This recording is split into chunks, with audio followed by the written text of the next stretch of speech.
జై శ్రీరామ్. నేను అనిల్ కుమార్ ఎల్ది. ఈరోజు అఫీషియల్గా ధర్మదల్ ప్రారంభిస్తున్నాం.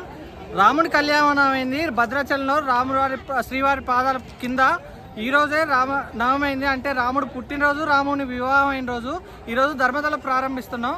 ధర్మదల ముఖ్య ఉద్దేశం ఏంటంటే ధర్మాన్ని రక్షించడం కోసం ప్రతి గ్రామంలో ధర్మస్థలం అనేది నిర్వహించడానికి ప్రయత్నిస్తాం. ఇప్పటి నుంచి ధర్మదల మెయిన్గా లక్ష్యాలు వచ్చేసి ప్రతి ఇంటికి కాషాయం జెండా, కాషాయ కండువా పంచడం.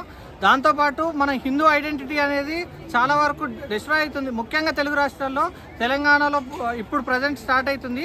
దాన్ని అడ్డుకోవడానికి ఒక సంస్థగా ఏర్పడి అడ్డుకునే వాళ్ళు లేకుండా ఉన్నారు. ఆ గ్యాప్ని ఫిల్ చేయడానికి ధర్మదల వస్తుంది. ధర్మదల అనేది ఈరోజు ఒక్కరుగా స్టార్ట్ అయ్యి ఉండొచ్చు, కానీ ముందు రానున్న రోజుల్లో చాలామంది, వేల మంది, లక్షల మంది హిందూ బంధువులతో ఉంటుందని ఆశిస్తున్నా. ఆ శ్రీరాముడి ఆశీస్సులు ఉంటాయని కోరుకుంటున్నా. అయితే ఈ ధర్మదలకి ఎక్కడైతే మన హిందూ ధర్మానికి వినాశనం ప్రారంభమైందో, రఘుపతి రాఘవ రాజారాం పతిత పావన సీతారాం, తర్వాత వచ్చేసి ఇంతకాలం మనం 100 ఏళ్ళ నుంచి తప్పుగా వాడుకుంటున్నాం.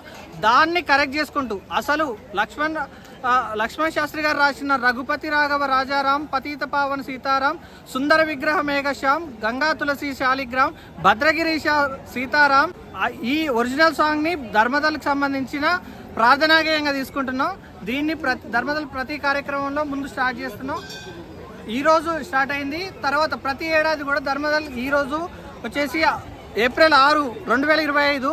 కానీ ప్రతి ఏడాది ధర్మదల్ ప్రారంభించిన రోజు ఏప్రిల్ 5 కాకుండా ప్రతిసారి శ్రీరామనవమి రోజే వార్షికోత్సవాలు చేస్తాం.